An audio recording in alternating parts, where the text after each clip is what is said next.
Hello, hello les amis. Oh, le premier, il a toussé direct. L'intro toussé. Incroyable, c'est comme ça qu'on dit bonjour chez nous. Bon, j'espère Pardon. que ça va les amis. T'inquiète. Émission numéro 9 les amis sur Euroleague France, comme toujours, Final Four pour débriefer de l'actu de l'Euroleague en loin en large. Merci à tous d'être avec nous en ce beau lundi soir, en ce 23 mars, l'avant-dernière émission du mois de mars. Ça avance tout doucement. Et on n'est pas loin de la fin de cette saison régulière, les amis, également. Donc on approche, et on débriefe ça toutes les semaines avec Saad, comme toujours. Comment vas-tu? Salut Simon, salut tout le monde. Très bien et toi? Ouais, c'est un bonheur. Tout va bien, tout va bien, tout va bien. On va pouvoir se débriefer cette J32. Même, on va aller même un peu plus largement que ça parce il y a vraiment de la grosse actu. Hello le Bignonneau qui est avec nous, le classique. Merci d'être avec nous. Merci à tous ceux qui rejoignent également, les gars. Je vous vois. On vous voit, on vous voit. Manifestez-vous dans le chat. N'hésitez surtout pas à nous faire des coucous. Et vous allez pouvoir réagir évidemment à la grosse actu du jour parce que ça va être le gros du menu du jour. Ça va évidemment être le, le départ de Francesco Tabellini du Paris Basket, qui n'est plus l'entraîneur du Paris Basket. C'est un gros tournant j'allais dire dans la saison du Paris Basket, mais on peut même clairement dire dans l'histoire du Paris Basket. Puisque vous allez le découvrir si vous ne l'avez pas encore lu, que c'est en fait la première fois de l'histoire du Paris Basket qu'un coach s'en va en cours de saison. Donc on va y revenir en long et en large, ne vous inquiétez pas, ce sera le sujet principal et vous allez pouvoir réagir un petit peu parce qu'il y a des choses à dire sur ce que ça veut dire du Paris Basket cette saison et sur ce que ça veut dire aussi de l'évolution du Paris Basket. Donc ça, Super. on va en parler en long et en large avec Saad, évidemment, et avec vous sur le chat. N'hésitez surtout pas. Je vous rappelle que l'actu de l'Euroleague, c'est sur Euroleague France, hein, évidemment sur le site internet. Je vais vous le montrer dans un instant puisque notre cher Raphaël Abrard nous a écrit un papier direct. Magnifique, tout de suite, la productivité et l'efficacité du garçon pour envoyer un papier sur Euroleague, sur euroleaguefrance.com Il était pour prêt le vous mec, hein. expliquer. Exactement, il était prêt, je pense qu'il avait des choses à dire Il a débuté aussi. direct. Exactement, il a dégainé sur Francesco Tabellini. Je vais vous montrer ça dans un instant évidemment, quand on en parlera. Mais voilà, n'hésitez pas à vous abonner également sur X, sur Instagram.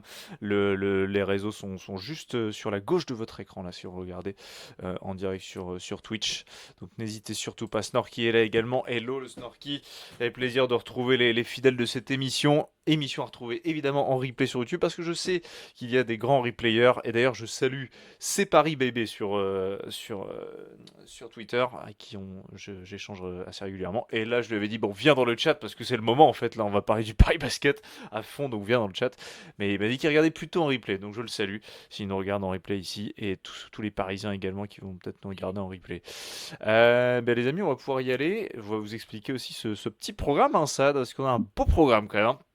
Un Tout à beau fait. petit programme, Ouais. beaucoup de news. Alors on va faire des news, on va peut-être pas y rester 10 ans à chaque fois, mais c'est l'occasion de pouvoir voilà, distiller quelques news comme ça. Il y a des news un peu farfelues et des news un peu plus importantes, vous allez voir, ça va être marrant. On va pouvoir se régaler un petit peu là-dedans. Dynamique, classement, résultat, comme à chaque fois, pour faire un petit peu le point sur ce qui a bougé dans ce classement lors de cette dernière journée, surtout qu'il y a eu des matchs en retard, donc ça a fait bouger aussi un peu les choses et permis de rééquilibrer les choses. La grosse question, on l'a dit, Paris qui vire Tabellini, est-ce que c'est une deuxième saison en Euroleague ratée du Paris Basket? Alors c'est vraiment une question qui est volontairement provocatrice pour qu'on puisse discuter derrière. N'hésitez surtout pas, encore une fois, à pouvoir réagir là-dessus. On va y passer un bon quart d'heure, je pense. Derrière, on ira sur le focus. Evan Fournier. Eh oui, il a annoncé qu'il voulait raccrocher les baskets en 2028. Est-ce qu'il va avoir son titre avant de raccrocher? Evan Fournier, vous verrez, Saad a une réponse bien tranchée sur la question. Mhm. Je ne vous spoil Tout à fait. rien. Et puis, pour terminer l'émission, on va commencer une petite série de chroniques, on va dire, sur Mhm. la course au trophée, puisque c'est le... voilà, Snorky, il a un avis aussi sur la question. Il aura pas de titre, voilà ce qui est dit. Snorky, il a un avis sur tout, de toute façon, faut le savoir, ça, hein. Faut pas l'oublier, ça, je le dis toujours. Snorky, il a C'est un vrai, avis t'as sur raison. tout. Que dalle pour Evan, dit-il, hein. Et Raphaël, qui vient d'arriver dans le chat, hello mon Raph, qui a dit, s'il aura un titre, le plus beau. Donc je pense qu'il parle sûrement du titre de Pro B, je pense avec Poitiers, quand Ouais, je crois, ouais. Evan reviendra du côté de Poitiers à la fin de sa carrière. On ne sait pas. Bon, mais non, on va faire la course. Nous, on va faire la course au trophée plutôt sur la fin d'émission. On va prendre chacun des trophées de la fin de saison. Vous savez, hein, il y a évidemment le meilleur jeune, meilleur entraîneur, meilleur défenseur, MVP. On les passera tous en revue pour nous dire un petit peu nos candidats, nos favoris. Et on commencera avec la jeunesse, avec le Rising Star. Qui va succéder à Nadir Ifi? Vous le verrez que c'est assez évident. On verra ça en fin d'émission. En revanche, Sad, je te propose de commencer Let's avec go. quelques news. Et cette news, je voulais commencer par cette news qui est lunaire, farfelue, bizarre. Voilà, mais je voulais commencer par cette news.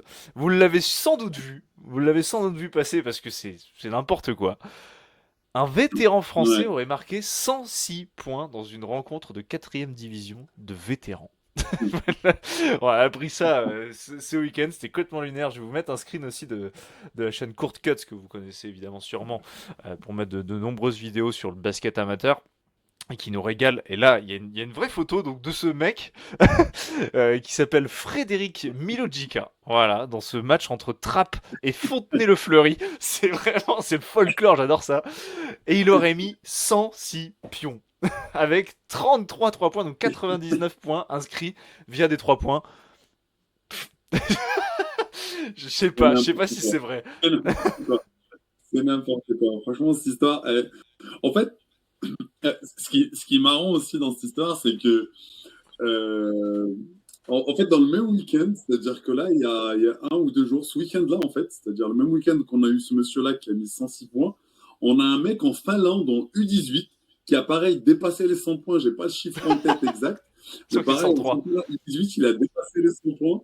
100 et quelques, quoi, 103, je crois, au truc comme ça. Mais c'est. Moi, j'ai vu la première info, j'ai dit waouh. Derrière, je passe sur la deuxième, je fais non, mais c'est une blague aujourd'hui, qu'est-ce qui se passe? J'ai cru que c'était un. Je sais pas. Mais ouais, non, mais ouais, c'est.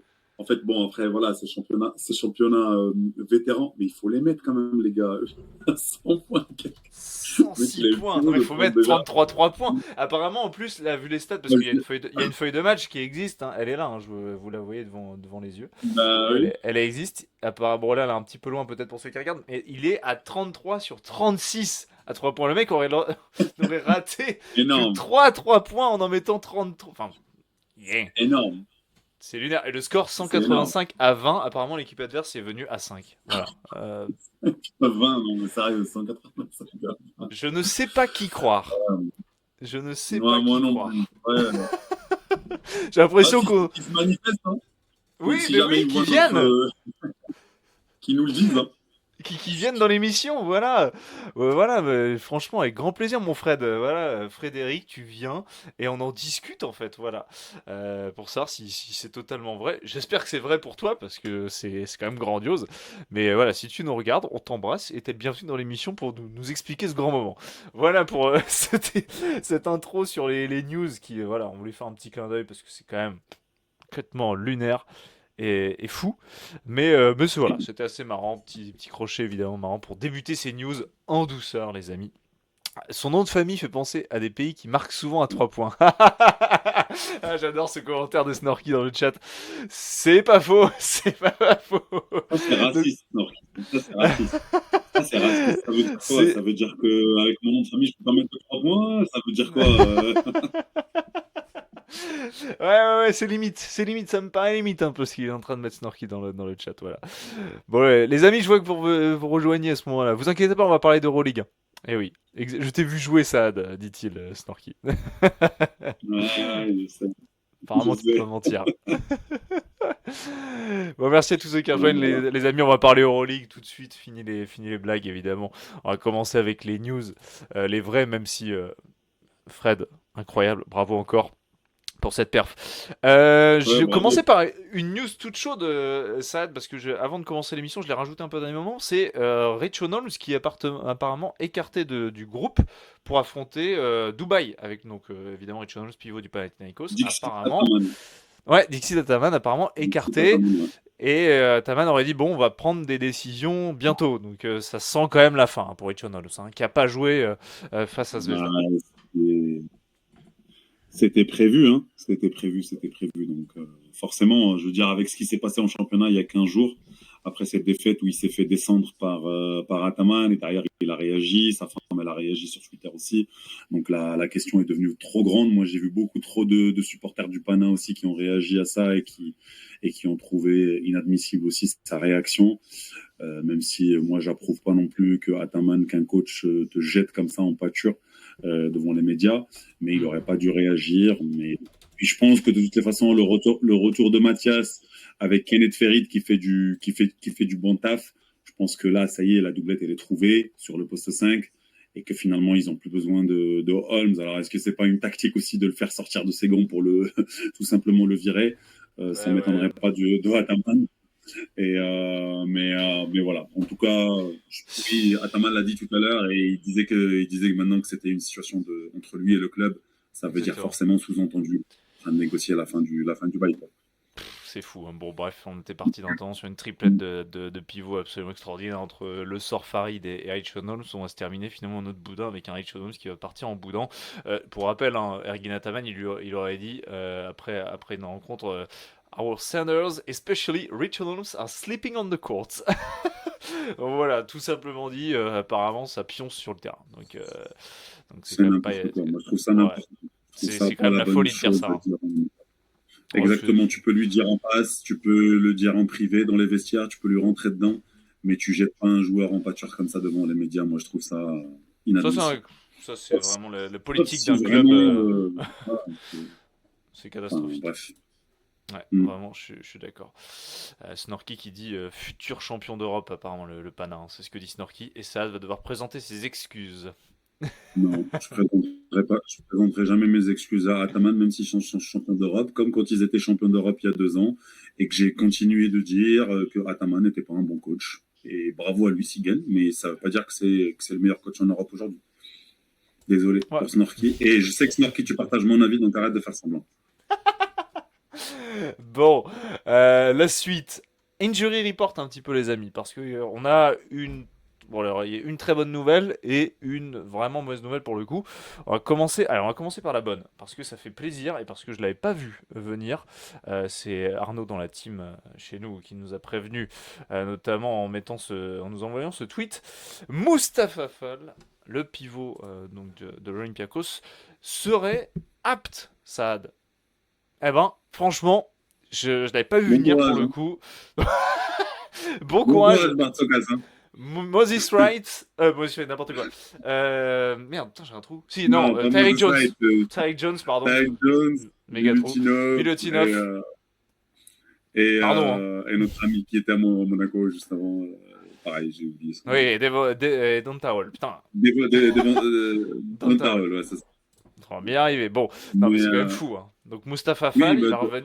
il Donc va à revenir l'entraînement là-dedans. maintenant, c'est du niveau Euroleague, juste en match d'entraînement, là, on est vraiment sur un niveau, ils peuvent faire un championnat entre eux, tu vois. Quatre équipes avec un, quatre équipes avec un poste 5 niveau Euroleague Final Four, quoi. Complètement dingue, hein.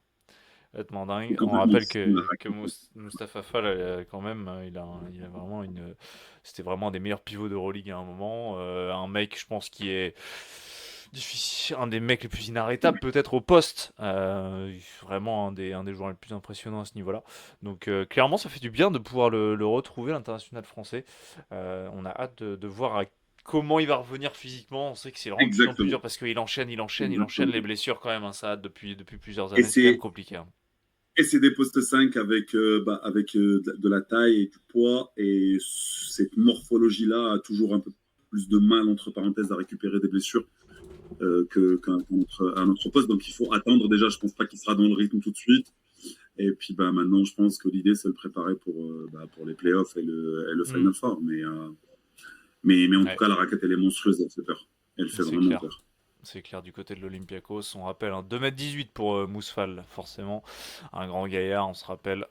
On l'avait vu du côté de Chalon à une époque, belle époque, notamment avec John Robertson. Grande connexion à une époque quand Chalon était venu décrocher le titre de champion de France. Dans le rang des mauvaises nouvelles, cette fois dans l'Injury Report, eh bien, ça concerne l'Asvel et ça concerne sûrement un de ses top joueurs quand même. C'est Glyn Watson, le meneur de l'Asvel, ancien meneur de Gravelines Dunkerque, qui s'est fait bien mal en retombant très très salement lors du dernier match de l'Asvel en Euroleague. retombé sur l'épaule, 4 à 6 semaines d'absence. On a vu une photo de lui sur un lit d'hôpital. C'était quand même pas grandiose. Donc clairement, pour la fin de saison de l'Asvel, apparemment, les confrères du Progrès parlent du fait qu'il allait louper les 9 derniers matchs de Betclic Elite aussi. Donc on devrait le revoir en play-off de Betclic. Pas en play-off de Euroleague, je vous rassure, mais en play-off de Betclic. Clairement, ça, c'est un gros coup dur quand même pour l'Asvel. Hein. Oui, c'est la saison de l'Asvel, c'est que coup dur sur coup dur, problème sur problème. Franchement, Eric Coupé, moi j'ai envie de dire, vraiment, s'il arrive encore à s'en sortir après ce énième coup, parce que c'est pas n'importe qui quand même, hein, c'est un joueur clé maintenant de l'effectif, surtout après le départ de Nando. Bien sûr. Même si avec l'arrivée du Colombien, voilà, Brian Angola. avec Angola, ils ont vraiment une pièce maîtresse dans le scoring. Et Watson n'est plus obligé de scorer comme avant. Mais quand même c'est vraiment encore une pièce qui va sortir de l'effectif pendant quoi 6 semaines, ils ont dit, je crois. 4 à 6 semaines. Ouais, 4 à 6 semaines, exactement. Ouais. 6 semaines, donc c'est 2 mois, quoi. Donc c'est pas évident. Franchement, Ouais. Poupé, chapeau s'il arrive encore une fois à rebondir après ça. C'est clair. Surtout que Quel en série. Betclic Elite, c'est pas les, ils sont pas non plus, ils sont pas non plus sortis d'affaires. Ils sont sixième en fait en Betclic. Hein. T'as Ah Le oui. Mans juste derrière qui colle, t'as Cholet qui colle. Ils Ouais, sont pas sortis d'affaires en fait. Hein. Donc ouais, mais clairement, une fois l'Euroleague terminée, une fois la saison régulière de l'Euroleague, parce qu'on ne prend pas les ouais. playoffs, on le sait très bien, ni les play-in, une fois la saison Euroleague terminée, ils vont avoir un planning un peu moins chargé. Et là, forcément, ils vont se focus un peu plus sur la Betclic. Sans Et, souci. et je pense qu'ils ont largement le niveau derrière pour repartir en Betclic et faire quelque chose. Demi-finale, finale, on verra. Mais ils ont Ouais. l'effectif pour. Ouais, c'est clair, c'est clair, c'est clair. Même s'il y a quand même du lourd cette saison, notamment en Betclic, une belle, très belle, très très belle équipe de Nanterre. Franchement, voir cette saison, Mm. ultra belle équipe, notamment avec la pépite Hugo Mm. Imgamokuri. Dans les news, encore une fois. Alors, news, farfelu ou pas, mais alors, on a parlé la semaine dernière, on a parlé du Barça. Vous avez eu le coup de gueule de Saad, vous l'avez tous vu, et on l'a sorti aussi sur les réseaux. Mais là, en ce moment, après Josh Nibo, qui apparemment aurait déjà signé un contrat, après Moses Wright, après Sylvain Francisco, après mon père et ma mère, le Barça aurait fait tapis sur Mike James. Ouais. Ouais, ça, je crois, ils cherchent aussi, je sais pas. T'as raison, ton père, ta mère, peut-être ma mère aussi, mon père, à voir. Mais du bull, franchement, franchement, ça commence à me saouler. Franchement, ça commence à me faner. Jean-Charles, il va falloir vraiment arrêter là parce que c'est bon, quoi. En fait, Juan là, je Carlos vais parler un Navarro. peu plus longuement quand même. Désolé, Simon, mais je vais prendre la parole un peu plus longuement, même si je sais que c'est que des news en pagaille, je suis pas censé trop Attends, intervenir. je fais juste la blague de Mais là, Raphaël qui est bien. Mon chien a été contacté aussi. Voilà, j'aime beaucoup cette blague. Voilà, je la mets là. c'est Tu peux y aller. bon. Non, mais là, c'est bon. Franchement, écoute, pour moi, il y a deux options. Soit c'est du bullshit fake news de l'intérieur de l'équipe, de l'intérieur du club. Et là, dans ce cas-là, bah, c'est grave. Ça veut dire qu'il y a des gens qui veulent nuire au club. Soit cette histoire, c'est pas du bullshit, c'est pas du fake news, et c'est de la réalité. Et ça veut dire que là, c'est encore pire que ce que je pensais. Ça veut dire que Jean-Charles et sa bande, là, ils sont en train de sortir exprès ces infos-là parce que potentiellement, ils arrivent à choper personne.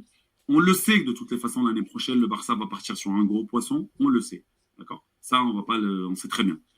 Maintenant, pourquoi cette stratégie de sortir? Je parle si c'est pas du bullshit, hein, si c'est vraiment lui, Jean-Charles et sa bande qui sortent ces infos et qui la distillent comme ça aux insiders. On parle de Juan Carlos Navarro. Hein.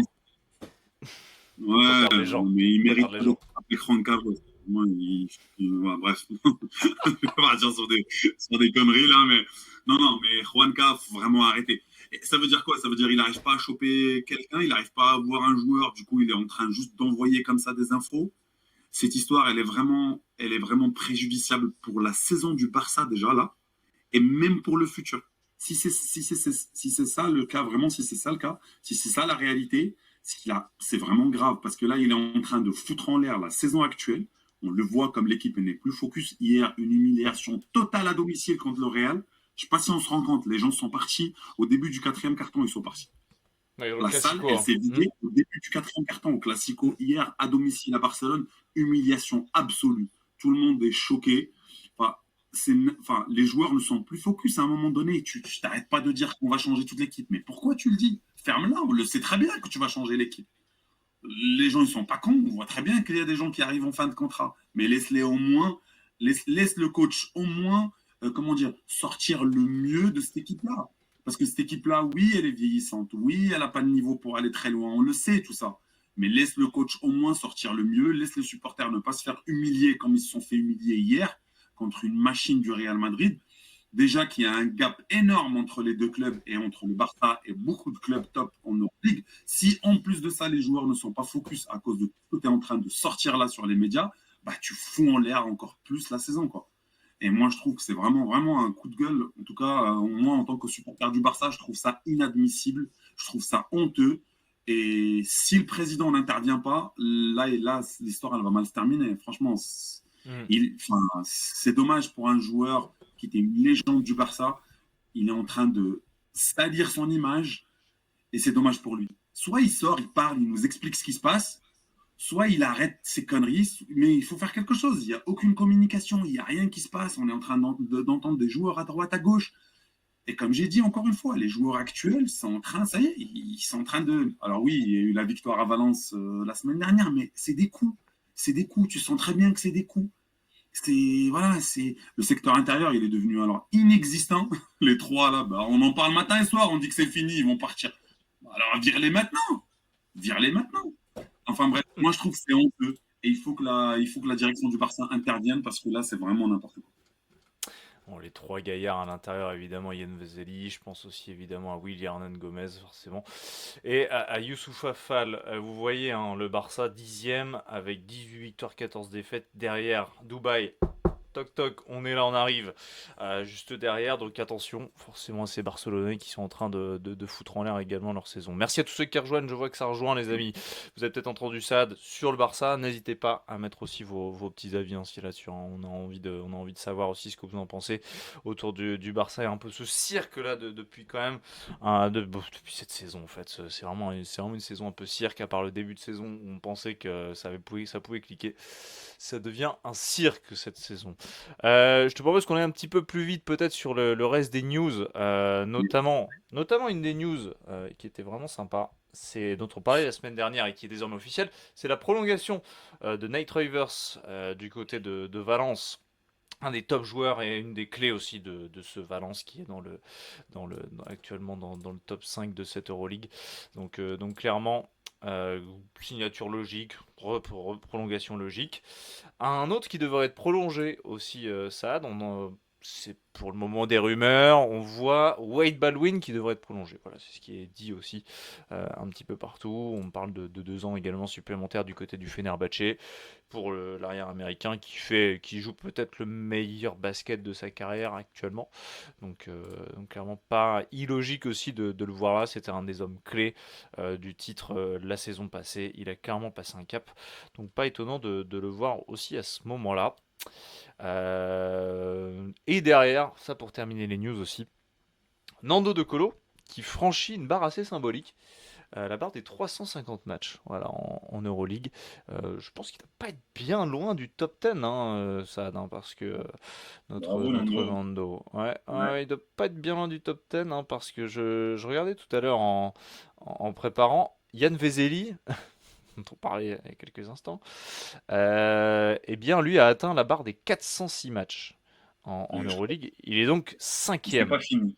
Et c'est pas Et, fini pour, et c'est pas fini, mes amis. exactement. On Exactement. Et annonce il pour pas est. 6 ans l'année prochaine. Oui, c'est vrai. Et il est donc cinquième all-time, hein. Voilà, on a le classement, c'est Sergio Llull qui est toujours premier en termes de joueurs les plus capés de l'histoire de l'Euroleague avec 475 matchs disputés. Slukas derrière, Kyle Hines, Kostas Papanikolaou et Yann Vezeli pour compléter donc ce top 5 qui vient de dépasser Sergio Rodriguez. Devrait s'approcher du top 10 notre Nando. Le top 10 c'est Nico Kalinic, hein, qui a 376 matchs donc aux portes de ce top 10.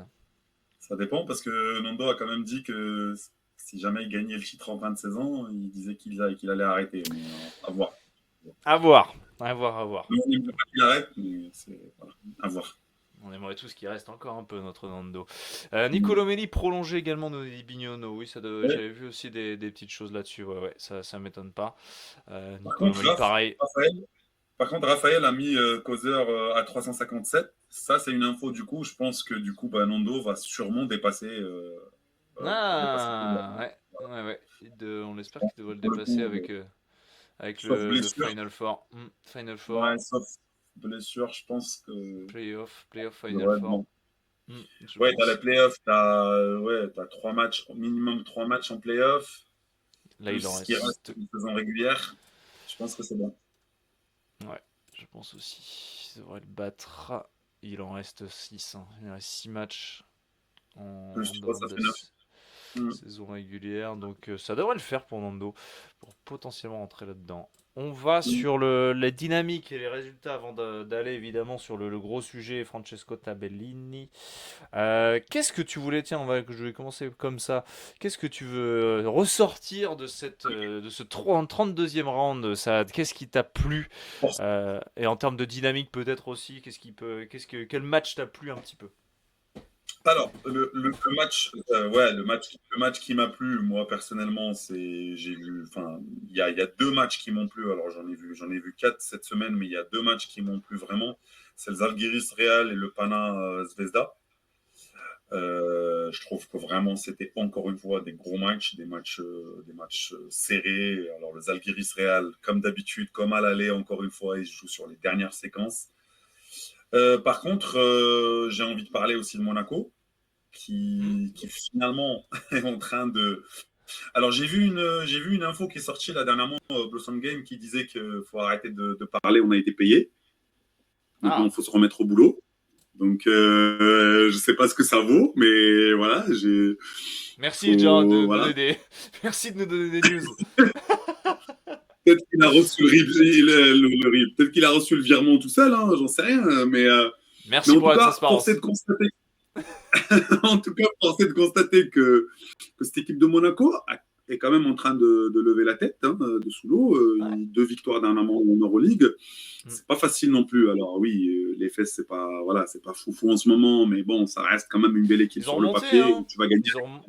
Ils étaient à -10 à un moment donné dans le quatrième quart-temps et ils remontent bien, hein. C'est porté par Exactement. Strazel, porté par Blossom Game, dont on parlait justement de Blossom Game. Il a marqué 10 points dans le clutch time, je crois, au moins sur les 6-7 dernières minutes. Diallo, ouais. Alpha Diallo aussi. Diallo aussi.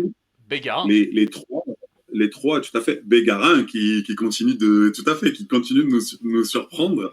Sniper, Euh, Bégarin. mais Mais ouais, non, non, la triplette, la triplette Diallo, Strazel et Blossom Game qui ont porté Monaco à Istanbul sur un match pas facile pour avoir regardé le match, comme tu disais là.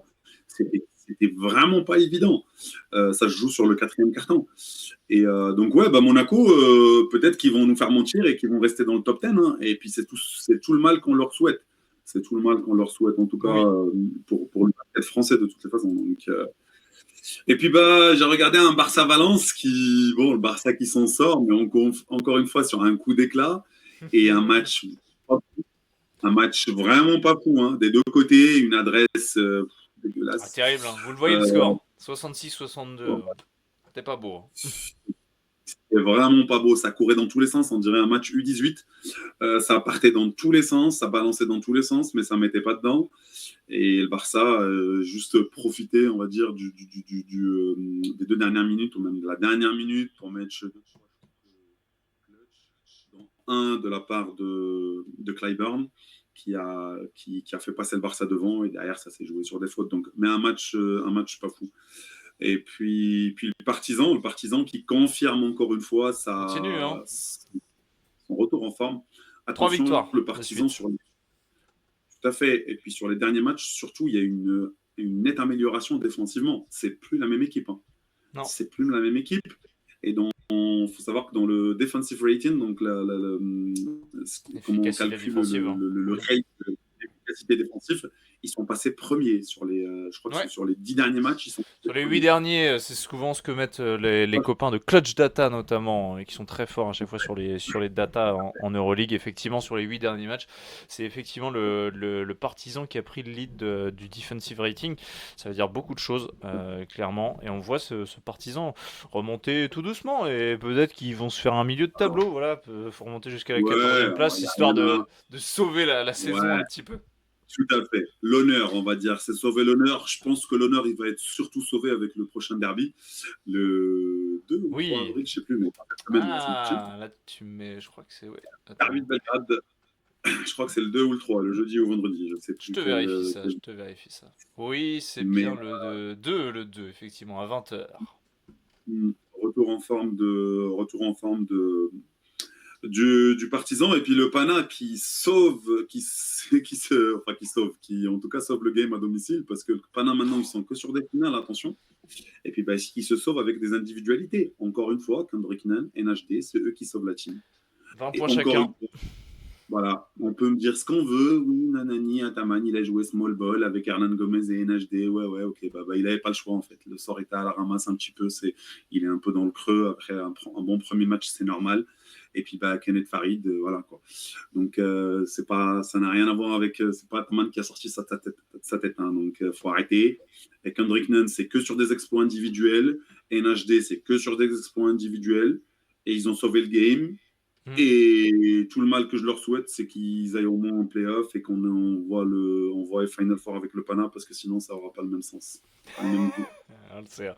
On sait qu'on milite évidemment pour voir ce Pana à domicile jouer parce que sinon Tout à fait. ce serait très très très bizarre effectivement. Vous le voyez le classement, hein, avec toujours le Fener devant qui a retrouvé la victoire aussi à domicile face à Milan. On a l'Olympiakos toujours derrière. L'Hapoel Tel Aviv qui enchaîne une quatrième victoire de suite, qui est en train de remonter bien progressivement aussi, qui est désormais troisième. On a le Real Madrid juste derrière. Et d'ailleurs, il va y avoir un duel Real Hapoel Tel Aviv. Alors, si mes souvenirs sont bons, est-ce que c'est pas dès cette semaine? Attendez que je me trompe. Je vais me tromper, je Oui, pense. et cette semaine. Ouais, c'est ça, c'est ça. C'est à partir de demain d'ailleurs. Demain, on a énormément de matchs. Il y a 8 matchs demain à suivre. Donc, il y a notamment ce Real Hapoel Tel Aviv qui est clairement décisif déjà un petit peu vu la configuration et vu le classement des deux. On Vous peut, voyez qui. Oui. on peut remercier l'Euroleague quand même pour la planification de 8 matchs demain et un match mercredi, ou non? On peut leur dire merci, non? C'est On gentil, peut leur les dire. gars. Merci les amis. Ouais. Hein. C'est gentil, hein, si jamais. 8 Moi, je matchs sais de pas, suite. ça comme ça, hein, peut-être qu'il y avait peut-être moyen de faire, tu vois, un peu moins de matchs, un peu plus de matchs mercredi, mais bon, Non, non, je non. dis ça. Non, non, non. 8 matchs Bon, de les gars, suite, 18 c'est heures mieux. minuit, pas. Et tu regardes Allez, tout, voilà, tu dois avoir chez toi 3 écrans, à chaque ouais, fois, ouais, deux matchs sur chaque écran, tu fais pas, t'en as un sur ton tel, et tu fais pas chier, voilà, tu regardes tout. Voilà. je te C'est comme jure. ça qu'on consomme, c'est comme ça qu'on consomme chez nous. Ferme-la. Ah là, énorme, énorme, énorme. Bon voilà pour le classement les amis, vous le voyez, hein. Puis ça se tape Dubaï, je le disais aussi. Milan qui est pas si loin que ça aussi de la quadruplette, là, un cinqutuplette même. Zalgiris, Monaco, Pana, Zvezda, Barcelone qui sont tous à 18 victoires, 14 défaites. Donc clairement, on est en train de se taper dessus bien comme il faut. Il y a des matchs de retard aussi, hein, du côté de l'Hapoel notamment, qui est qu'à 31 matchs, tout comme le Maccabi, les équipes israéliennes. Voilà, vous avez le classement, vous avez les dynamiques, vous avez les résultats. Et nous allons pouvoir y aller sur le gros sujet du jour, les amis. Le Let's départ de go. Francesco Tabellini du Paris Basket. Et pour ça, eh bien, je vais vous mettre juste devant les yeux ce papier qui est sorti aujourd'hui même, il y a peu, signé de la main de notre rédacteur Raphaël Abrard, qu'on embrasse, qui est d'ailleurs sur le chat. Francesco Tabellini n'est plus l'entraîneur du Paris Basket. Ça a été annoncé aujourd'hui. Énorme bombe, clairement. Ça vient suite à la défaite en Betclic Elite de Paris face à Bourg-en-Bresse, à l'Adidas Arena, défaite de 10 points, 95-85. Et pour la première fois donc de sa jeune histoire, hein, parce qu'on rappelle le Paris Basket a été créé en 2018, eh bien le PBB vire son coach en pleine saison. Je rappelle, hein, les coachs, il y avait eu Jean-Christophe Prat qui était le coach emblématique des tout débuts du Paris Basket pendant 4 ans, de 2018 à 2022. On a eu Will Weaver, que personnellement j'avais un petit peu oublié, que en regardant, je regardais préparer l'émission, je regardais l'historique, je me dis putain, en fait, j'ai un peu oublié ce mec quand même. En tout cas, son impact. En revanche, après, Thomas Isalo, évidemment, entre 2023 et 2024, cette saison complètement dingue avec l'Eurocup à la clé. Thiago Splitter pour la première saison en Euroleague, une saison également complètement dingue où ils réussissent à atteindre les playoffs, sortir du play-in. Et donc, Francesco Tabellini, arrivé cet été en provenance de Nymburk, un club de Tchéquie, et donc dont l'aventure se termine en mars 2026. Bilan à l'heure actuelle, c'est 17ème d'Euroleague. Par rapport à la saison passée, forcément, ça fait tâche, mais on va en parler de ce sont les raisons aussi. Troisième de Mm. Betclic Elite, il y a eu 3 trophées nationaux qui sont passés sous le nez des Parisiens. La Supercoupe, perdue contre Le Mans, la Coupe de France, Mm. perdue contre Monaco, et la Leaders Cup, élimination face à Bourg-en-Bresse. Bon, ça, c'était quoi ta réaction, toi, quand t'as vu ça? Première réaction, j'étais surpris. Je m'y attendais pas. Je m'y attendais pas pour une simple raison, c'est que les dirigeants de Paris m'ont habitué, en tout cas avec leur courte histoire, bien sûr. On parle pas, comme tu viens de le dire, c'est un club qui a été créé en 2018. Mais en tout cas, en tant que suiveur de Paris Basket, j'avais le sentiment que ces gens-là savaient ce qu'ils faisaient, en fait, et étaient conscients que ce projet-là avait besoin d'un temps et que voilà, et qu'ils étaient sûrs de ce qu'ils voulaient faire, où est-ce qu'ils voulaient aller avec ce coach-là. Et s'ils l'ont choisi, c'est parce que dans un sens, ils répondaient à des critères de leur côté. En tout cas, ça, c'est ma première réaction. Surpris, parce que je pensais que le projet était clair côté parisien. Je ne peux pas ramener un entraîneur comme ça où tu lui changes tout l'effectif et d'un coup, tu t'attends à ce qu'il te fasse des miracles juste parce que tu as fait une grosse saison en Euroleague la saison dernière. Maintenant, pour moi, il y a plusieurs éléments à dire. Il y a la fameuse phrase bateau qu'on dit, bah voilà, arriver au sommet, c'est plus facile qu'y rester, tu vois, surtout au très haut niveau.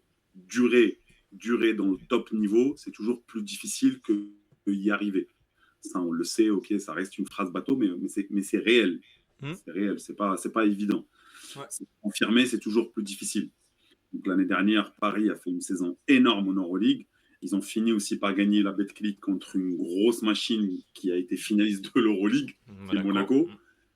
C'est une grosse prestation. Il ne faut pas l'oublier que c'était voilà, c'était pas quelque chose de normal en fait ce qui s'est passé la saison dernière à Paris. C'est pour ça que je Ouais, suis choqué c'est. derrière de se Hmm. dire, Pour toi, on t'arrives pas à change voir de ça comme coach. ça, parce que j'en parlais aussi avec attends, de Pen Don't Lie sur Twitter, qui me disait effectivement que l'an dernier c'était pas une saison un peu de surchauffe finalement dans un sens, où les Ouais, mecs ont fait une saison comme ça en surconfiance sur une série en gardant la même ossature et en gardant les mêmes gars et en étant sur la continuité d'une saison folle. Donc je me dis exactement. Di- moi quand je regarde ça dans la rétrospective, je me dis est-ce que ces mecs-là finalement, ils étaient pas je sais pas si c'était de la surchauffe moi dans un sens. Dans un sens, je me dis est-ce que ils étaient pas en fait à leur niveau. Ils avaient construit tellement un truc fort entre eux, ils avaient tellement ça se voyait qu'ils avaient une équipe soudée, des types qui se connaissaient par cœur, toute cette bande qui avait joué ensemble à Beaune, du côté de l'Allemagne avec Thomas Isalo, avec Shorts, avec Ward, avec Malcolm, avec Antunen, ils avaient créé quelque chose de fort. Donc moi, je sais pas si c'était une saison de surchauffe en fait Ah de oui. Paris Basket. C'est juste que En maintenant, fait, ça a créé un standard. Ça a créé un standard, je pense, dans la tête des gens, en se disant bon, bah en fait, euh, on a envie de retrouver cette saison tout le temps. J'ai l'impression, c'est ce que les fans se sont entre guillemets habitués au caviar, si j'ai l'impression dans un sens. On s'est dit bon bah c'est le niveau de cette équipe. Cette équipe maintenant, elle a fait une saison comme ça, elle doit jouer le haut de tableau de Euroleague. Sauf que c'est pas la réalité vraiment du Paris Basket. Je salue Fred Mazias qui est de retour dans le chat, ça c'est un bonheur. Dr Fred 42 qui est de retour dans le chat, ça nous régale, merci beaucoup. Et qui nous dit que l'effectif de l'an dernier n'était pas en surchauffe, il était à 99,9% de sa potentialité. Oui, c'est possible, effectivement, c'était le plafond, mais à mon sens, moi, c'était le niveau de cette équipe.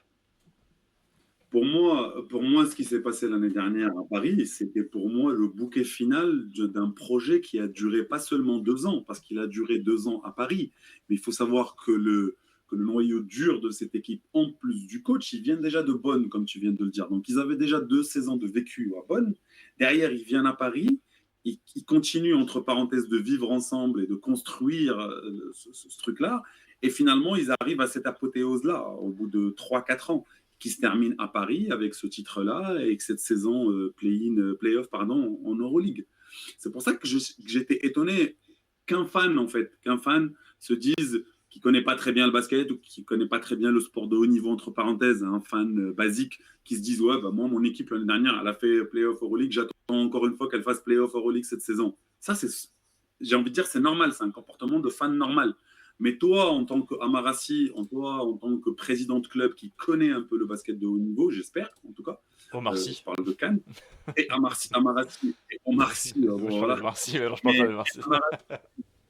Amarassi, je pense qu'il connaît très bien le basket de haut niveau, c'est pas à lui qu'on Bien va sûr. expliquer, qu'il faut du temps. Parce qu'à côté, tu n'as pas changé seulement.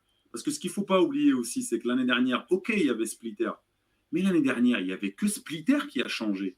Le noyau de ton effectif, tu l'as gardé. Donc, entre parenthèses, c'est plus simple de demander à un coach s'il a cette philosophie-là de s'adapter à ces joueurs-là et d'aller dans la continuité de l'Issalo, que de ramener un nouveau coach, lui ramener tout un nouvel effectif et lui dire, bah vas-y, fais-moi la même chose. Débrouille-toi. Grand.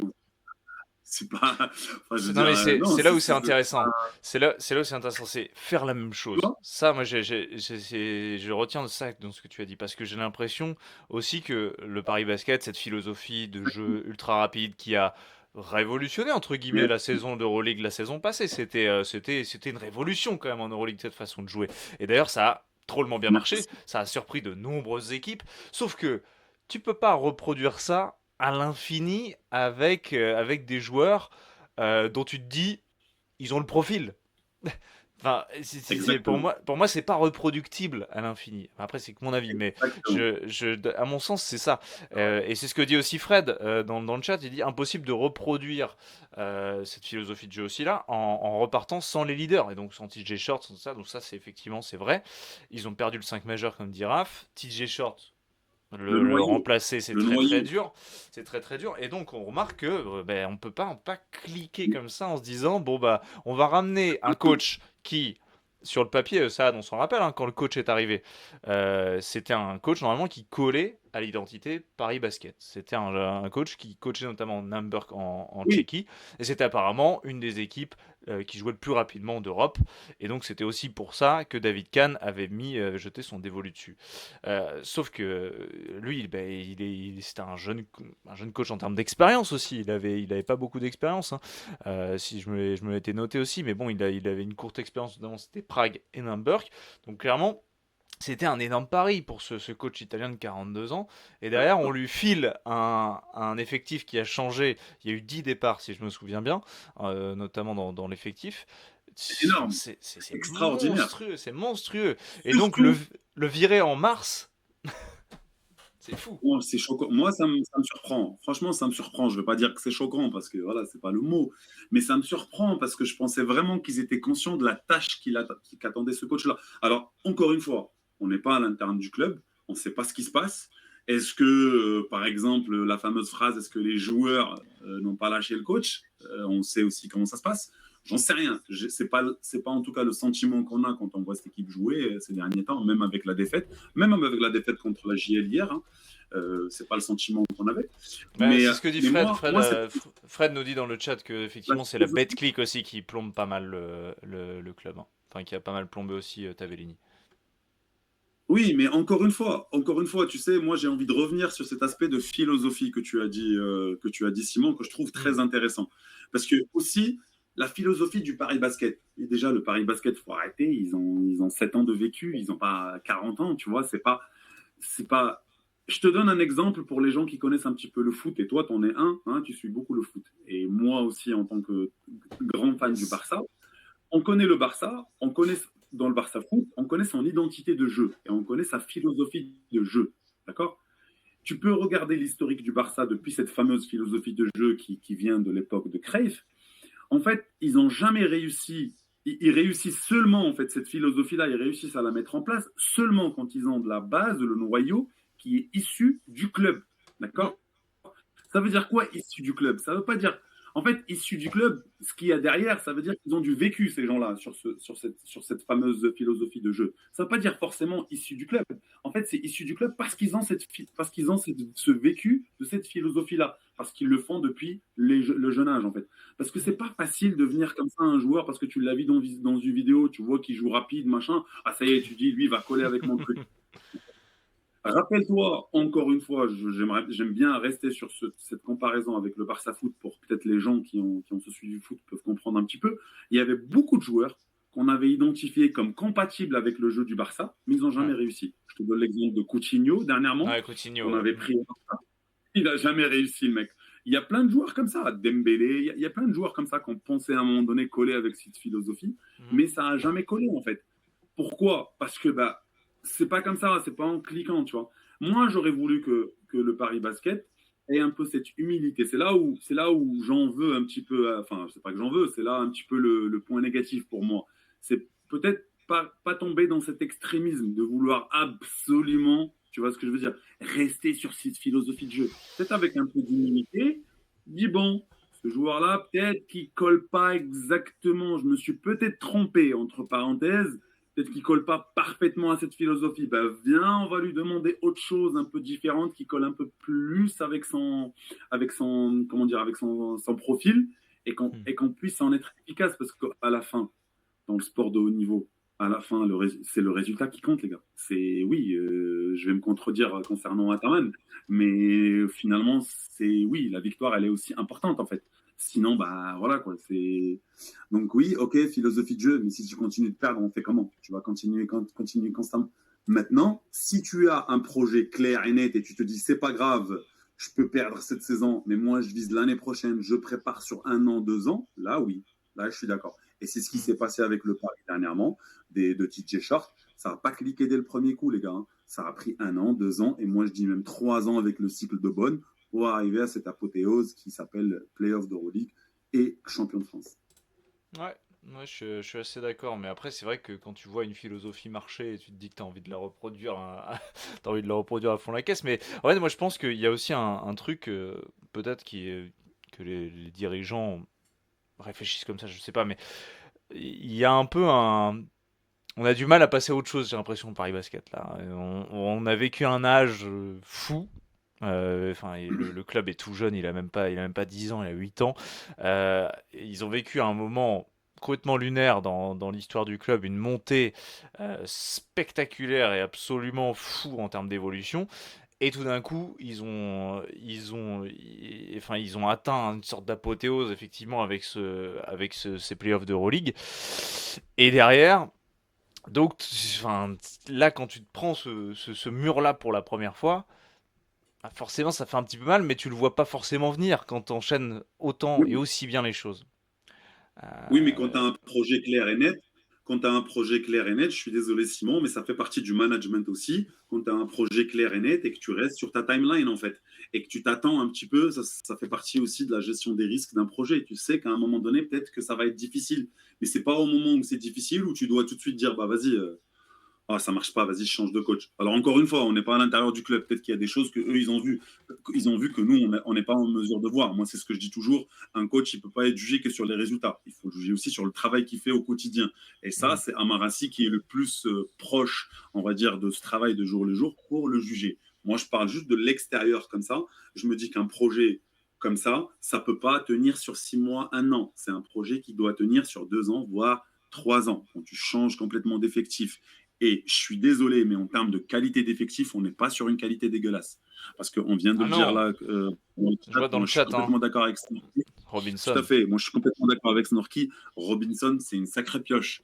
Je veux dire, voilà, Et même à l'intérieur, il y a un joueur à l'intérieur, moi, qui me plaît beaucoup. Attends, je ne me rappelle plus de son nom, mais c'est pas, oui, ok, c'est pas Kevarus Ice, on est d'accord, il n'a pas le même vécu que Ice, mais quand même, il y a du potentiel dans cette équipe. C'est pour ouais, ça que non, je suis étonné.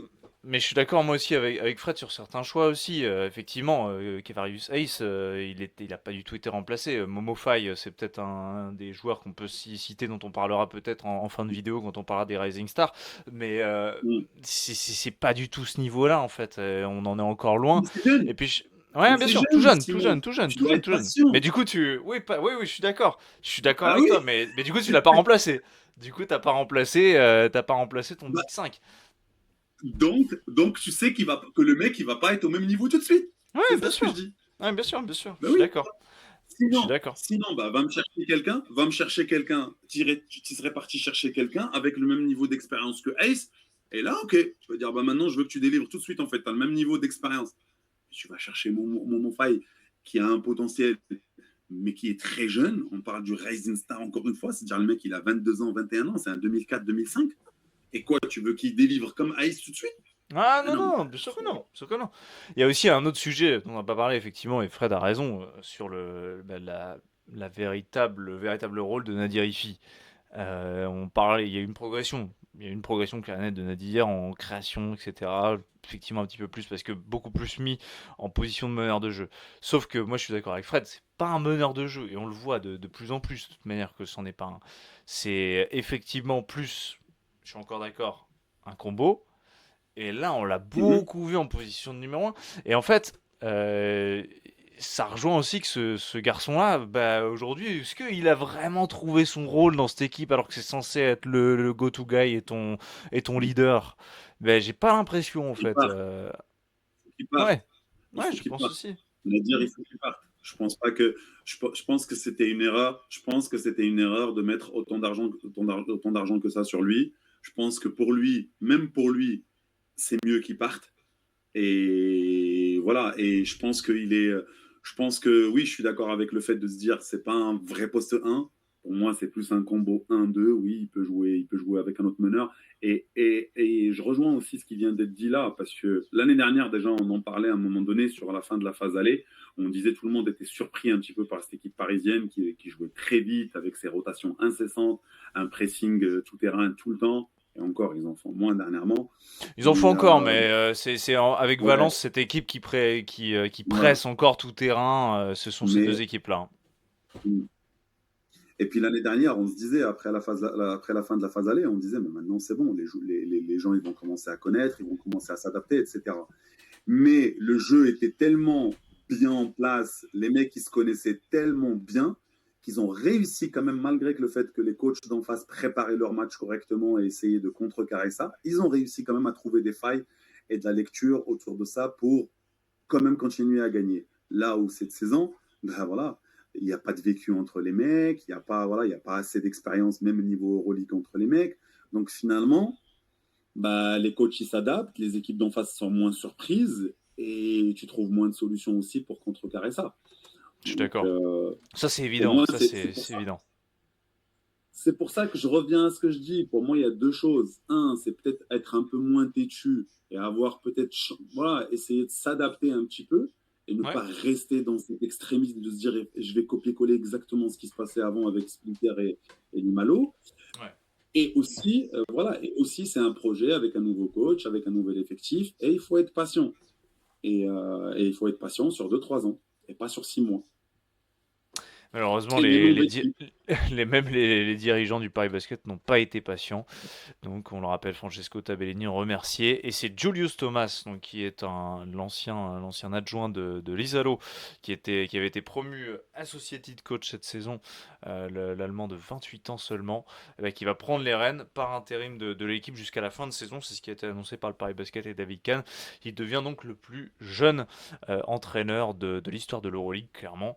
Donc, gros pas pour Julius Thomas qui va devoir, finir avec les joueurs. Je pense que ça changera pas grand chose pour cette équipe là, ce sera limite peut-être un peu mieux, en tout cas pour terminer cette saison un petit peu plus proprement et avec de nouvelles bases. Mais c'est vrai que c'est dommage de voir ce projet Tabellini se terminer aussitôt. Ça a vraiment. Et J'ai envie surtout, de. on lisait aussi chez les confrères de l'équipe que ça aurait pu sauter Ouais, plus tôt que ça, hein. On avait vu qu'en décembre, après deux défaites, notamment en Euroleague et en Betclic, il avait failli déjà sauter, hein. Donc, t'es déjà un peu sur la sellette. je veux quand même. Alors, oui, j'entends ce que tu dis là. Alors, je sais pas jusqu'à quel Hmm. degré les confrères de l'équipe ont des infos inside ou pas. J'ai envie de répondre quand même à Snorky qui dit que la NBA Europe, etc. et Paris étaient sous pression.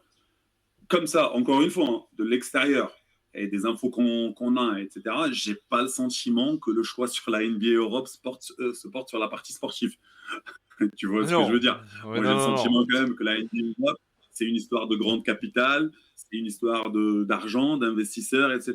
Là où David Kahn, il a complètement les moyens aujourd'hui. À mon avis, s'il veut aller sur la NBA Europe, il a complètement les moyens pour construire. Il est dans peut-être l'une des plus grandes capitales européennes.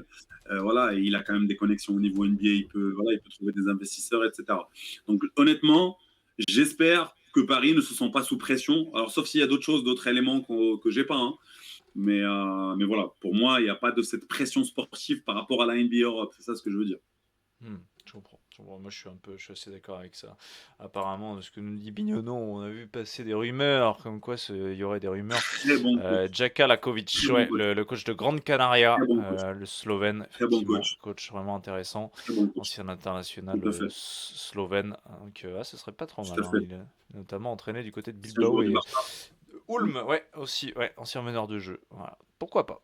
Mm. Voilà pour le Paris Basket. Bon, on a longuement parlé, les amis, mais clairement, ça le méritait. Vous avez été nombreux dans le chat. Merci à Snorky, Bignono et Fred également d'avoir pu discuter de tout ça dans le chat. Je vous laisse la question, mais n'hésitez pas aussi dans le chat en direct et en replay également. Hein. Que pensez-vous un peu de ce départ de Francesco Tabellini? Est-ce que selon vous, c'est une bonne chose, une mauvaise chose? C'est trop tôt, pas assez? Est-ce que vous y attendez? N'hésitez pas à réagir évidemment en replay sur tout ça. Salut Leïla, je vois un coucou de Leïla dans le chat. Salut Leïla, ça fait plaisir, ça c'est un bonheur ça. Ça, il y a des nouveaux loulous qui mettent des petits commentaires, ça nous régale. Salut à tous en tout cas. On est en train de finir cette émission. On va pas clôturer, mais on va rapidement peut-être passer sur le focus notamment sur Evan Fournier. Puisque dans un papier pour l'équipe et notamment sur confrère Yann Onona sur le basket européen qui est toujours très très fort, qui nous a délivré une belle interview d'Evan Fournier. Et c'est marrant parce que bon, alors l'interview, je sais pas quand est-ce qu'elle a été faite, mais en tout cas elle a été publiée le 16 et le lendemain il en met 36, il met 36 points sur la truffe du Fenerbahçe, évidemment son meilleur, son plus haut taux de points en Euroleague, 36 points, 5 sur 9 à 3 points, 9 sur 11 à 2 points, 36 d'éval face au Fener. Voilà, donc assez rigolo. Et dans cette interview, Fred à l'info apparemment, interview qui avait été faite quelques jours avant, quand il était passé à Paris, effectivement, mais oui, c'est même indiqué Ça, dedans, voilà. totalement, Voilà. À Paris, totalement, ouais. c'est vrai. Au Ouais. lendemain de la victoire, contre Paris.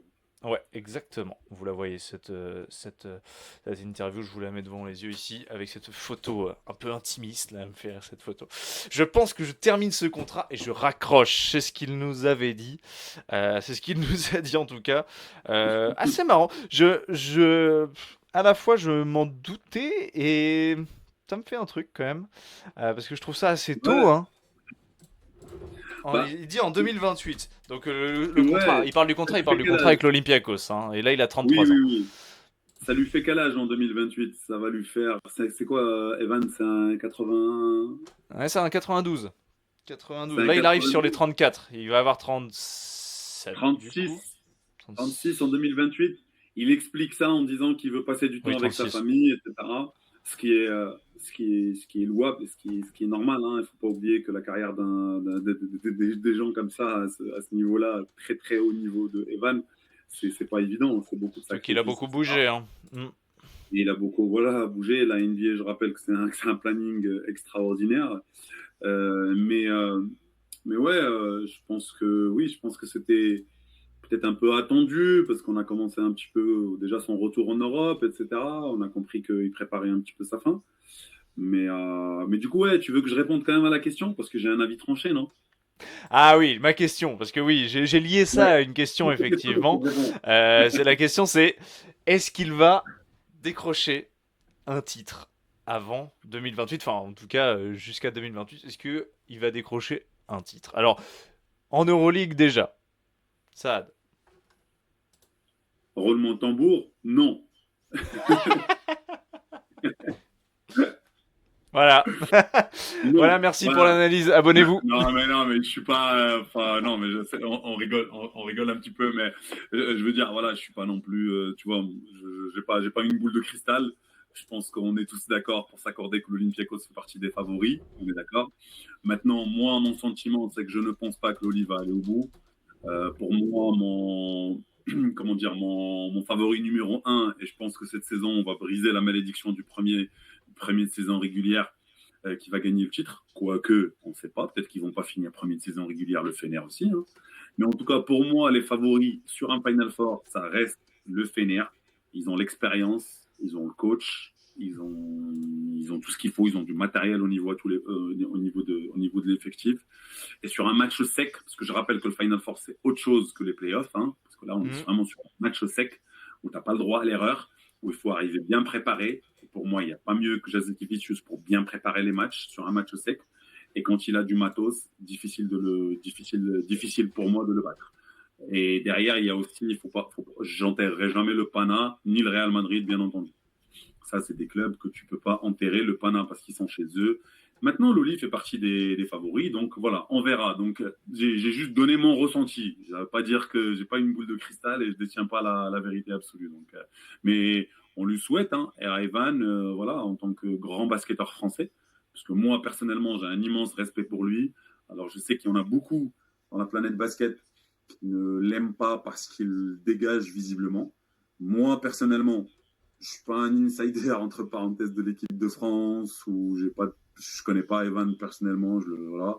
Mais moi, de ce qui me dégage de l'extérieur, c'est un mec que j'aime personnellement, que j'aime beaucoup, il me dérange. Au contraire, j'aime bien sa posture, j'aime bien ce qu'il incarne pour le basket français. J'aime bien ce qu'il incarne aussi en termes de mentalité de winner. Moi, depuis un temps, quand il a refusé les médailles d'argent, les médailles de bronze, choses comme ça, où il voulait pas mettre ces médailles-là parce qu'il voulait l'or, etc. Moi, il a toujours eu une mentalité en France qui a divisé. Voilà, plein de gens, c'était vraiment assez clivant entre guillemets.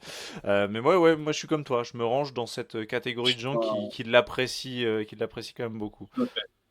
Tout à fait, tu vois, j'ai un peu moins de, comment dire, j'ai un peu moins d'affinité avec d'autres, tu vois. Moi, j'en ai d'autres en équipe de France de ce qu'ils dégagent comme ça de l'extérieur. Encore une fois, on juge personne, on parle juste un petit peu de ce que les gens dégagent de l'extérieur, ce qui est difficile à juger aussi parce que les gens, tu ne les connais pas.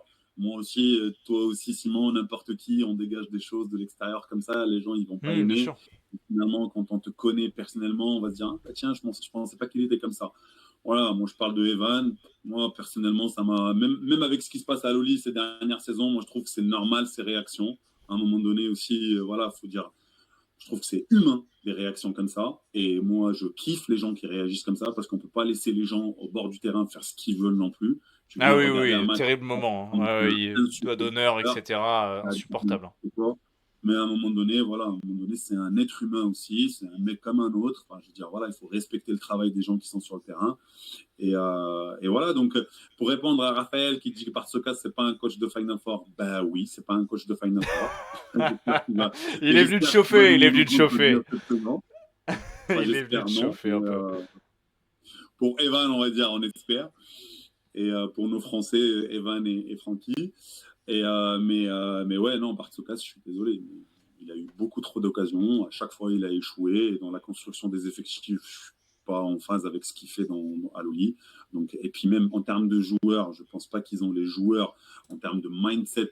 Peut-être Evan, il fait partie de ces joueurs-là et on pensait qu'il allait leur apporter cette mentalité-là. Mais on a vu que l'année dernière, en demi-finale contre Monaco, ça n'a pas suffi. Et malgré ça, lui, il a répondu présent pendant le game. Hein. Mais ça n'a pas suffi. Je suis complètement fou l'année dernière. C'était le seul au niveau d'ailleurs. C'était le seul clairement à surnager du côté de l'Olympiakos. On rappelle hein, pour Evan hein, qui est, je vais pas dire un éternel, pas un éternel loser, mais il attend son heure, il attend son grand titre, son grand fait d'armes, hein, parce qu'en équipe de France, bah, malheureusement, il lui manque des choses. Parmi ses 118 sélections, il a 2 médailles d'argent au JO, on s'en rappelle en 2021-2024, où il échoue à chaque fois face aux States, les 2 médailles de bronze en Coupe du Monde, 2 médailles à l'Euro, il y a l'argent, il y a le bronze à l'Euro. Donc à chaque fois, il passe pas loin, mais il ne remporte rien en fait à chaque fois. En fait, son seul titre à l'heure où l'on se parle, c'est deux seuls titres. Son titre majeur, c'est être champion de Grèce. Voilà, il l'a obtenu l'année passée et il a été vainqueur de la Super Coupe de Grèce l'année dernière cette année. C'est lui, et je pense que nous on le Oui, dit, mais lui clairement, il a envie de beaucoup plus. Il veut clairement, il se défonce sur le parquet. c'est normal. Il a une Mais c'est magnifique normal, il est carrière quand même, ambitieux. Evan. Et oui, il a une magnifique carrière en NBA. Il a quand même été à des moments où il était à 18 points de moyenne. Enfin bref, il faut réussir à le faire quand même. Donc je pense il veut terminer et ponctuer cette belle carrière par un titre majeur, quoi. Et ça, on Ouais. ne peut que le Mais ce comprendre. qui est Mais on peut que le comprendre, à voir d'ici là est-ce qu'il va être en forme ou pas. Mais pour moi, s'il continue dans une forme similaire qu'il a en ce moment, pour moi, il a sa place largement en équipe de France en tant que leader. Parce que Ouais. cette équipe de France, elle a été renouvelée avec un effectif très rajeuni. Il va avoir le leader sur le terrain qui s'appelle Victor, forcément, qui va être l'un des plus grands joueurs au monde à ce moment-là, Il il est l'est déjà. déjà d'ailleurs. Mais voilà. Donc ça, on sait très bien que sur le terrain, le boss, ça va être lui. Par contre, bah, Evan, ça sera un peu le boss des vestiaires, etc., le leader charismatique qui n'ont pas aujourd'hui, parce que bah, voilà, à un moment donné, il faut aussi de l'expérience pour être ce leader de vestiaire. C'est pas donné à tout le monde non plus, quoi. C'est clair, c'est clair. Et comme dit Raphaël, enfin Evan Fournier, ce sont les plus grosses testicules du basket français ces dernières années. Je suis assez d'accord Disons avec Cojones. notre raf national. Voilà, Coronas, exactement. Voilà pour Evan Fournier et sa retraite prochaine. Aïe, aïe, aïe, aïe. Ça me fait bizarre, moi j'avoue, ça me fait bizarre quand même, Evan Fournier, de le voir partir déjà. Ça nous fait Bon, vieillir, surtout. un petit peu, Ça moi nous ça fait me vieillir. Hein. prend un coup dans la tronche. Ça Bref. nous fait vieillir. Petit coup dans la tronche pour Evan donc qui annonce prochainement potentiellement une retraite en 2028. La course au trophée pour terminer cette émission numéro 9 rapidement Saad, qui est pour toi, on va commencer, hein, donc je le disais en introduction, mais on fait le début de la course au trophée un petit peu, on va vous donner nos favoris dans chaque trophée, meilleur jeune, meilleur entraîneur, meilleur défenseur et MVP. On commence par la jeunesse, toujours, qui est ta Rising Star de cette saison. Et je rappelle le critère quand même, il faut pour être élu là-dedans avoir moins de 22 ans au 1er juillet de l'été précédent. Donc 1er juillet 2025, il fallait avoir moins de 22 ans à ce moment-là. Quelle est ta Rising Star? Bah là, il n'y a pas de débat, je suis désolé. Tu sais, bah, pour moi, il n'y a pas de débat, c'est Montero. Et je suis même choqué de savoir qu'il fait partie du Rising, enfin, qu'il a que 22 ans, entre parenthèses. Enfin, je suis vraiment choqué, moi, à chaque fois que je le regarde. Je comprends pas comment il peut avoir 22 ans, mais bon, pour moi, ce mec-là, il est, voilà, je veux dire, pour moi, il est amené même à être à un moment donné, j'espère pour lui qu'il va arriver à ce niveau de MVP Euroleague. Mais non, non, non, il n'y a pas débat. Pour moi, il n'y a pas débat quand je regarde la liste. Je pense que tu es d'accord, non? Bien sûr, moi je suis amplement d'accord. Si on Voilà. se fait si on se fait la liste, Voilà. je me range avec toi. Si on se fait la liste, un garçon que j'aime bien, Ouais. je me mettrai en position numéro 2 d'un podium qu'on pourrait imaginer, Saliou Niang, du côté Je kiffe. de la Virtus Ouais. Bologne. Ouais. Pepita, Je kiffe aussi. Pepita. D'accord. Voilà, Pépite. ça on Pépite. aime beaucoup. Ailier, Dimension euh, athlétique incroyable. magnifique. Et lui, il a une marge de Vraiment, progression. je pense, ouais. Je Sky is pense. the limit, mon ami. Fonce. Salut Ouais, Niang, du côté de ouais. la Virtus Bologne, si vous ne connaissez pas. Je mettrai un petit Sergio de la Rea du côté de Bad Valence aussi, hein, qui a une belle flopée. Le meneur Très espagnol. beau joueur. Ouais, il y a de la vista, c'est en train de monter petit à petit. Et là, vu que Raphaël en parle dans le chat, j'allais dire Raphaël, non, bah oui, Rising Star, c'est notre Rising Star. Mais Melvin Aginsa, pourquoi pas en parler. Mohamed Faye, dont on parlait Non, du côté non. du Paris Basket. Ouais, non, mais je suis d'accord avec toi, je suis d'accord avec toi. Oui, oui, Mohamed Faye. Mohamed Faye, pour moi, il est au-dessus de Melvin Agença, je suis désolé. Je suis Ah, d'accord oui. avec toi. Mais voilà, Je suis on peut désolé. citer tout ça, mais Jean Montero, les amis. Juan Montero, le Dominicain, pour Ouais, moi, il imbattable. est tueur. Imbattable à l'heure Il est actuelle, un au-dessus. tueur. Un tueur, il est Non, au-dessus. c'est vrai que c'est vrai que Nyang, de par ce qu'il représente, enfin, ce qu'il représente, de par les responsabilités qu'il a au sein de la Virtus, il fait pas partie des cadres, mais il fait partie des mecs qui jouent beaucoup, qui apportent beaucoup. Il aurait pu être entre parenthèses dans la discussion, mais Montero a tout le monde a mis tellement les gens d'accord. Il est trop smooth, il est trop beau à voir jouer, il est efficace, et il est dans une équipe en plus de ça Qui qui est bien gagne. classée. Qui Faut pas gagne. l'oublier que les résultats aussi collectifs sont importants. Qui Et gagne et il est qui le dans une fait équipe, gagner. exactement. Mais en même temps, avec un collectif extraordinaire. Et le mec, malgré ça, il arrive à, entre parenthèses, se montrer. Parce que c'est pas évident de se montrer individuellement dans un collectif bien huilé. En fait, parce que les gens ils disent oui, mais oui, c'est plus facile quand tu joues dans un collectif. Oui, mais sauf que pour les, comment dire, pour les distinctions individuelles, c'est plus difficile quand tu joues dans une équipe qui tourne parce que bah, tu as moins d'occasion d'avoir la balle, tu as moins l'occasion de faire des stats, etc. Aujourd'hui, tout est autour de stats, malheureusement, pour les distinctions individuelles. Et c'est pour C'est ça que clair. moi, je trouve que extraordinaire ce joueur-là. Alors, de l'AREA qui joue en même temps à Valence aussi, mais pour moi, il est quand même un ton en dessous, même si c'est un très beau joueur et que j'espère qu'il va se développer aussi pour le futur, même pour le, je veux dire, pour le basket espagnol aussi. Donc, j'espère Hmm. pour eux qu'il va se développer. Ouais. Mais Mais pour non, Montero, Montero, tout le monde est d'accord dans le chat et je vois d'ailleurs Fred qui met une précision et j'allais préciser également, donc là clairement connexion magnifique avec Fred Mazéas dans le chat. Triple meilleur bien jeune sûr, en titre en ACB bien si je sûr, dis pas de bêtises. Et oui, tu ne dis pas de bêtises, il l'a bien été sûr. même 3 fois de suite. Donc c'est pour vous dire. Et il a été Non, mais aussi incroyable. meilleur jeune de l'Eurocup la saison passée Mm, en mm, 2024-2025. Où il avait mm. terminé dans le premier 5 de la compétition. Cette saison, les stats, c'est 13,3 points, quasi 3 rebonds, 4,4 passes, 15 dévals, 15,6 dévals. Quand même, ça aussi, c'est impressionnant. 32% à 3 points, il pourra améliorer tout ça. 45% à 2 points, 88% au lancer franc pour Jean Montero, je vais dire Jean. Et seulement 1,3 turnover. Donc ça va, franchement, je trouve qu'il prend quand même assez soin du cuir Jean Et, Montero. Et surtout, il nous et, régale. et puis, et puis, il a l'action de la saison. Hein.